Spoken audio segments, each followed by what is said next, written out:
우리 한 인사 나눕시다. 나라에 관심을 가집시다. 다시 한번 나라에 관심을 가집시다. 또 다른 사람에게 관심을 가집시다. 오늘은 나라 얘기 좀 할까 그럽니다. 특별히 정치가 바람 앞에 등불처럼 너무나도 어렵고 또 고난스러운 그런 나라가 되었습니다. 최순실이라는 사업 때문에 온 나라가 지금 들끓고 있습니다.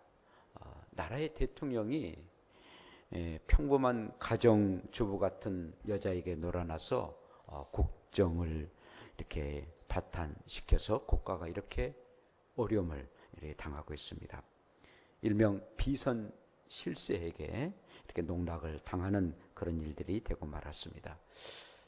외국의 그 언론들은요, 한국이 무당 곧 사만이즘의 나라라고 호평을 합니다. 사만이즘의 그런 나라가 되고 말았다.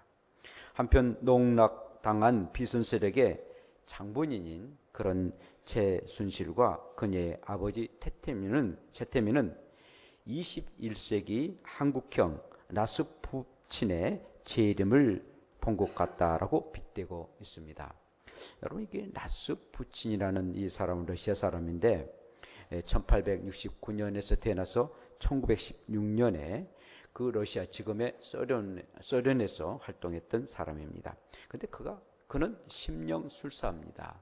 심령술사인데 아주 신비주의였던 그가 니콜라이 2세 그 부부를 아주 현혹하게 합니다. 그래서 신임까지 얻고 그의 아들이, 그러니까 왕자죠. 그 아들이 혈류병에 앓고 있는데 그 혈류병에 있는 황태자를 낫도록 하게 합니다. 그래서 나중에 그 황제의 배후에서 온갖 내정 간섭을 합니다. 결국은 암살을 당하고 많은 그런 사람이 되었습니다. 또한 한편 허사가들은 오늘의 그 일들을 보고 우리의 조선시대, 고종시대 때에 무당 진령군에 이렇게 빗대는 그런 사람도 있습니다. 이 진령군은요, 무녀 이 박창렬이라는 그런 무녀에 의한 그런 일들인데, 이 무녀는요, 명성 그 황후가 1882년 임진이라는 때에 경복궁에서 상궁으로 이장해가지고 장혼으로 도망을 갑니다. 근데 얼마 후에 이 무녀가 찾아오게 되죠. 꿈에 신령님이 나타나서 중정인 곧 명성 황후가 있는 곳을 알려줬다 하면서, 그러나 지금은 이렇게 있지만은 언젠가는 황궁 될 것입니다.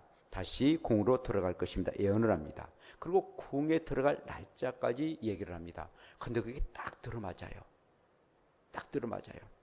그 이후로부터 이 무녀가 계속 내정 간섭을 합니다. 결국은 이 왕자급인 자기를 주는데 진령군이라는 자기를 받게 됩니다. 그래서 조정의 숨은 실세가 되어서 이 조정을 이끌어가는 이 여인이 곧 무녀가 됩니다. 관리들도 이 무녀에 접근해가지고 내가 오빠가 될 테니까 너가 누이가 되라 하면서 그런 관계도 이렇게 형성을 됐답니다. 그리고 이 명성 황후는 나중에 개인적으로는 언니라라고 무녀에게 말했답니다.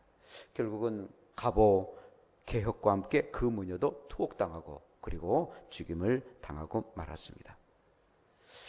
이 사이비 교주 이 최태민은요, 곧 최순실의 그 아버지 최태민은 22살에 어머니 유경수 여사를 잃고 슬픔에 있는 이 영예 시절에 박근혜에게 접근을 합니다. 그리고 희대 사기꾼으로 둔갑되어 그를 이제 농락을 합니다. 최태민의 그 딸은 최순실인데요. 이 최태민이 부인이 6명입니다. 그 중에서 5번째 부인의 딸이 최순실인데, 이 박 대통령은 지근거리에서 쥐락펴락하면서 대통령을 잡고 이렇게 농락을 하게 되죠. 이 최태민은 1994년에 사망을 했습니다만은 아주 사이비 혼합 종교 교주가 되었습니다. 1970년에 초에 영세계라는 교리를 만들었는데 그 전하는 자기가 직사다라고 얘기합니다. 이 영세계는 이 교리란 게 무슨 얘기냐면요, 불교의 깨우침, 뭐 불교에서 뭐 깨우침 있잖아요. 깨우침. 기독교의 성령 강림, 우리가 성령 강림하잖아요. 뭐 천주교나 성령 강림하는데, 성령 강림, 천도교의 인내천이 이런 것을 조화해 가지고 영혼 합일법이라는 것을 만듭니다. 그리고 자기가 자칭 직사라 말합니다. 직사라는 것은요, 임금의 명령을 전달하는 사신이다라는 거죠. 그러니까 스스로가 나는 직사다, 임금의 명을 받고 또 신의 명령을 받아서 나라에게 말하는 그런 사신이다라고 말합니다. 그런데 이 채태민이라는 사람은 나중에는 원자경이라는 이름도 갖고 그 다음에 태자마마라는 호칭을 가지면서 행세를 하게 됩니다. 그러고는 나중에는요, 대한민국 십자군을 창설하고, 그리고는 박근혜 대통령을, 박근혜 이제 그 다음에 영예였는데 명예 총재로 세움을 하고, 그리고 기세등등하게 사람들에게 이렇게 말을 해가지고 돈을 뜯어내고 그랬던 그런 사람이었습니다. 이 채태민과 박근혜의 관계는 여러분 어떻게 이어진 줄 뭐 아신 분은 아시겠습니다만, 어머니 유경수 여사가 죽임을 당합니다. 그래서 얼마나 시대에 빠지겠습니까? 나중에는 뭐 아버지도 세상을, 박정희 대통령도 세상을 떠났습니다만은 아주 큰 영예였던 이 박근혜에게 한 통의 편지가 옵니다. 그러니까 채태민이가 보내는 편지인데, 죽은 유경수 여사가 꿈에 나에게 나타났다. 그리고 꿈에 나타나서 영예인 그네를 좀 보살펴달라라는 그런 말을 들었다라고 얘기합니다. 그래서는 나중에는 이 채태민을 청와대로 들어오도록 하게 합니다. 아버지 모르게 처음에 들어오도록 하게 하죠.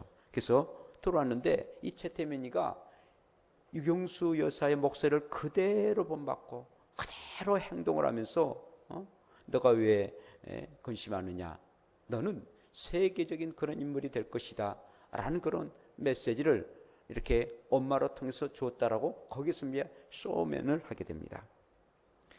그리고 그 얘기를 들었던 이 박근혜는 그 자리에서 쓰러져요. 그게 뭐 그냥 얘기가 아니라 다 중앙정보부에서 있었던 그런 얘기들, 또 다른 어떤 증인들에 의해서 한 얘기입니다. 그 자리에서 쓰러집니다. 그러니까 완전히 이 채태민에게 홀리는 그런 상태가 되고 말았습니다. 그 이후에 그의 딸 최순실까지 이르러서 40년이 관계가 이르게 됩니다. 그래서 이 채태민은요, 이 꿈에 유경수 여사가 나타나서 내 딸 그네가 방황하고 있다, 잘 지도해달라라고 부탁을 했답니다. 그리고 그네는 정말 세계 주인이 될 그런 운세를 띠고 있는 그런 사람이다 라고서 이 채태민 굉장히 막 세웁니다. 결국은 나라의 대통령, 박근혜 대통령은 국가 원수가 되었음에도 불구하고 이렇게 채태민이라는, 그리고 또 최순실이라는 그런 딸에 의해서 이렇게 거기에 현혹되고, 그러므로 이 나라가 이 꼴이 되고 말았습니다. 근데 최순실은 박근혜 대통령 지근거리에서 늘 돕다가 자기 사업을 키웁니다. 결국은 그래서 이렇게 터지고 말았습니다. 사실 이 박근혜 대통령은 자기의 가족은 그 동생 지만이와 또 근령 이런 여동생 뿐이지 않습니까? 그 거리를 굉장히 뒀어요. 거리를 굉장히 뒀는데, 그런데 그만 사이비 무당 같은 여자애와 관계를 끊지 못하는 그런 신세가 되고 말았습니다. 아주 여러분 보다시피 비서관이랄지 참모진들 얼마나 똑똑합니까? 아주 총명합니다. 그런데 총명하고 명철한 비서진이나 참모진들을 그냥 내버려두고 비선 세력인 그런, 그것도 무녀가 된 그 여자에게 농락당하고 연선물까지도 호침받는 그런 어리석은 짓을 하고 말았습니다. 그 혹자는요 그렇게 얘기를 하더라고요. 이 박근혜 대통령이 일찍이 부모를 잃은 그런 충격 때문에 심리적 외상인 트라우마에 있었던 그런 여자였다, 대통령이었다라고 말하고, 남을 절대 의지하는 의존성 인격 장애가 있었다라고 평가를 하더라고요.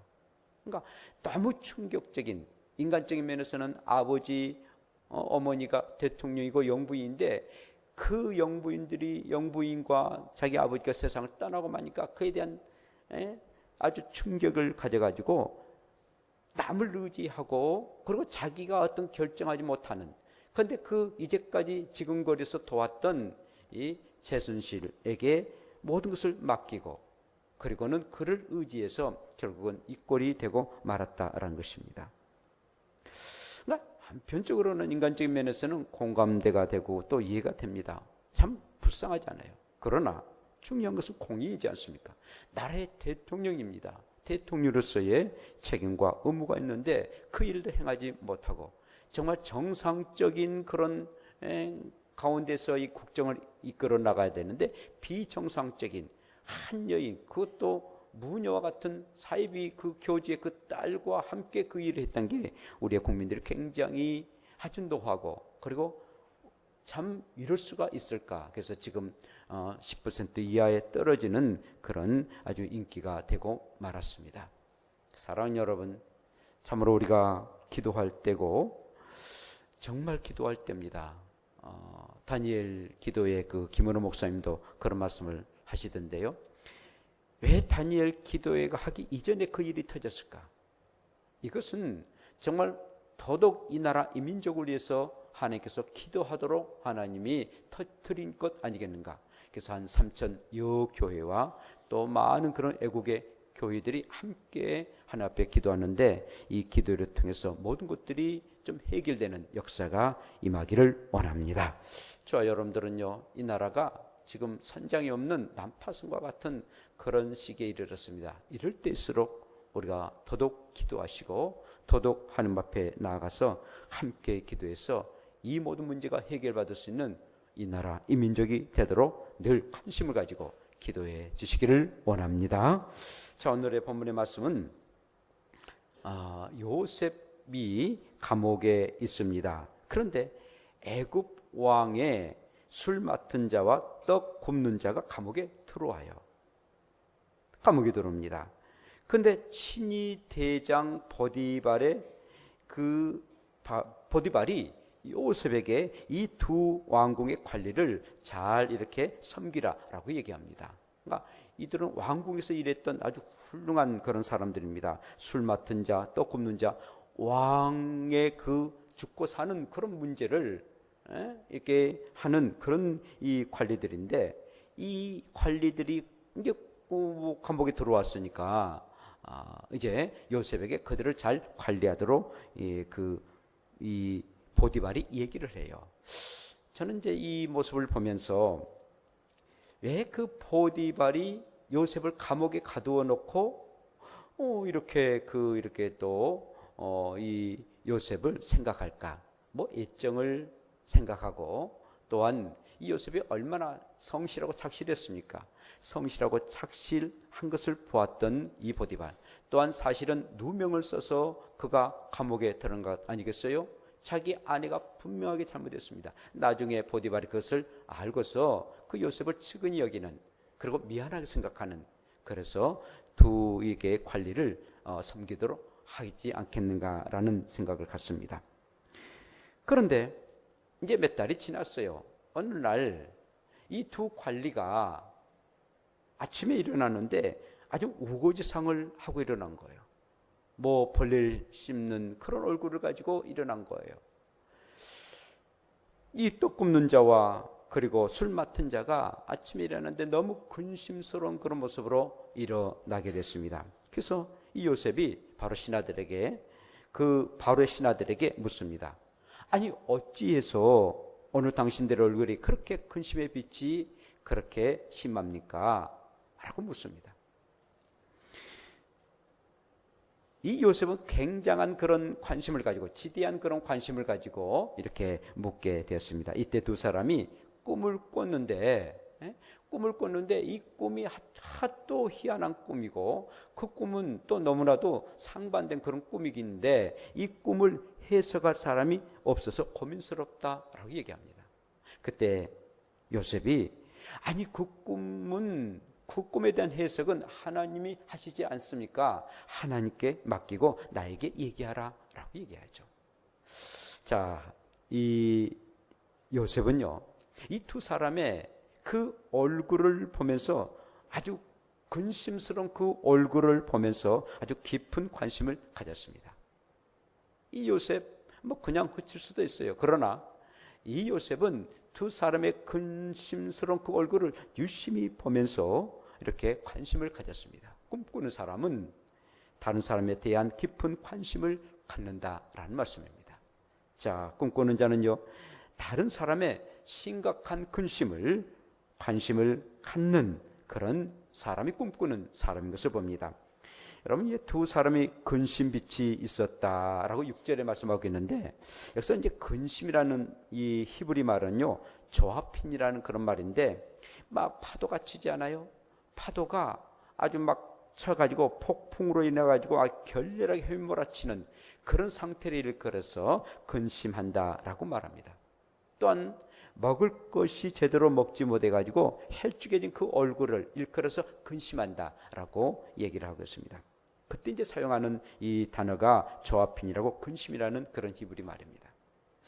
자, 며칠을 굶는 사람처럼 목숨을 잃을지도 모르는 그런 파도 앞에서 걱정하고 떨고 있는 사람처럼, 공포에 시달리는 그런 사람처럼 그들은 근심했다라는 것입니다. 그런데 요셉은 그 모습을 보았던 것입니다. 심히 근심된 그 모습을 보았던 것입니다. 여러분, 만약에 그 근심이 해결되지 않으면 극단적인 행동하지 않습니까? 그만 자살할 수도 있는 그런 일들이었습니다. 그런데 요셉은 그 모습을 아주 심도 있게 그것을 보았다는 것입니다. 사랑하는 여러분, 우리가 사람들을 우리가 대할 때에 그 마음을 우리가 읽고 그 얼굴을 볼 수 있는 것, 매우 중요한 일입니다. 아니, 내 믿음 생활하기도 힘드는데, 내 개인적인 삶도 이렇게 어려운데 뭐 다른 사람까지 신경 쓸 필요가 있고 그런 여유가 있겠는가? 라고 말할 수도 있습니다만은 절대 믿음의 사람은 그렇지 않습니다. 요셉도 감옥 생활을 하고 있어요. 정말 억울하게 누명을 써서 감옥 생활을 하고 있습니다. 자기도 어떻게 살 것인가? 그냥 그 공중에 들어가서 감옥 생활하면은 그냥 나올 길이 없어요. 무기징역과 같은 그런 삶을 살고 있는 그런 요셉입니다. 그럼에도 불구하고 자기 자신에게 굉장히 근심이 있음에도 불구하고 자기가 섬기는 그런 두 사람의 그 얼굴을 유심히 보고 그리고 관심을 가졌다라는 것입니다. 사랑하는 여러분, 우리가 살아가는 동안 우리가 믿음 생활할 때에 정말 우리가 다른 사람의 근심을 유심히 볼 줄 아는 그런 눈을 가져야 되고, 그리고 그런 마음을 가져야 됩니다. 그리고 요셉에게 물어야 됩니다. 묻다라는 말이요, 히브리어로 YCR이라는 말인데, 뭐 지나가는 말로 그냥 묻는 것이 아니라 무엇인가 확실한 대답을 얻기 위해서, 뭔가 깊은 그런 대답을 얻기 위해서 집요하게 물었다라고 말해주고 있습니다.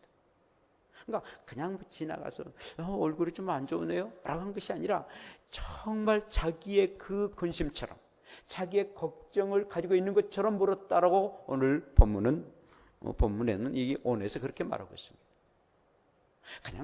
그냥 인사치리로 묻는 것이 아닙니다.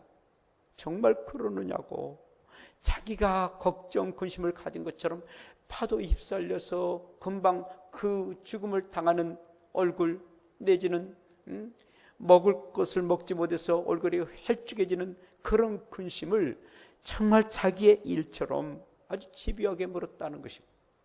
내가 겪고 있는 근심, 걱정처럼 물었다는 것입니다. 사랑하는 여러분, 그렇습니다. 우리는 한 몸이고 한 지체인 것입니다. 우리는 한 마음을 가졌을 뿐만 아니라 한 지체로 살아갑니다. 다른 사람의 아픔이 나의 아픔이 되고 다른 사람의 슬픔이 나의 슬픔이 되는 것입니다.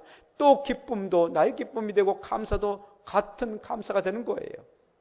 우리 하나님 보시기에는 함께 살아갈 그런 공동체가 따로따로 간 것이 아니라 같은 지체이라는 것입니다. 같은 몸이라는 것입니다. 그러므로 다른 형제와 자매의, 특별히 우리 한마음교회에 있는 우리의 형제 자매 가운데서 근심과 걱정이 있는 삶 유심히 보세요. 그리고 관찰하세요. 그리고 물으세요. 내일처럼 물으세요. 그래서 함께 기도해지고 해결의 길을 모색해보는 한 몸 한 지체가 되는 저와 여러분들 되시기를 원합니다. 서로 돌아보아 사랑과 선행을 격려하며 히브리서 10장 24절에 말씀합니다. 서로 돌아보아 사랑과 선행을 격려하라고 합니다. 서로 돌아보라는 것입니다. 서로 돌아보는 것입니다.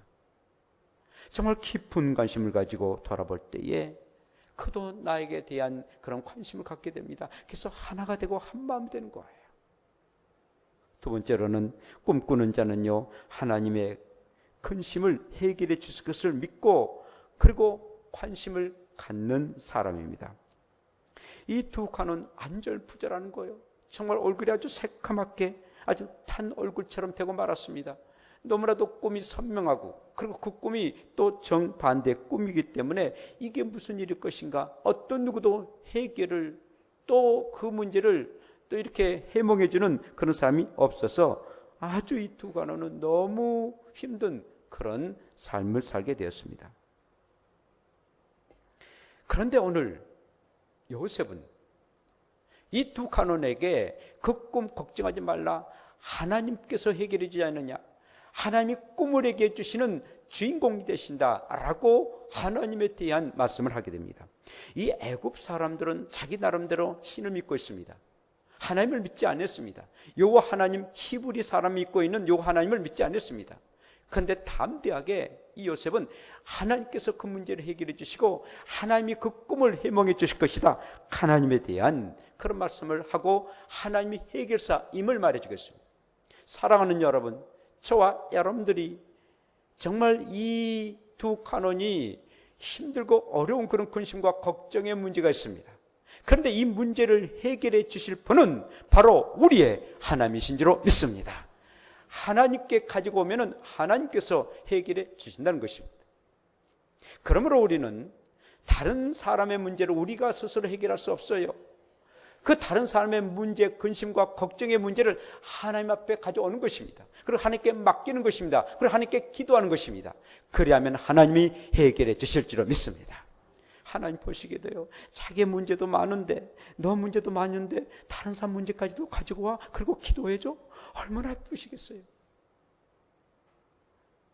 자기 할 일 다 하시면서 다른 사람 돌보는 거 힘들고 고통스러운 일이요. 내가 괜시 일을 행한단 말인가? 내 할 일 하고 뭐 월급 받고 그럼 살아가는데 왜 내가 못하는 사람 그리고 뭐 돌볼 필요가 있겠는가?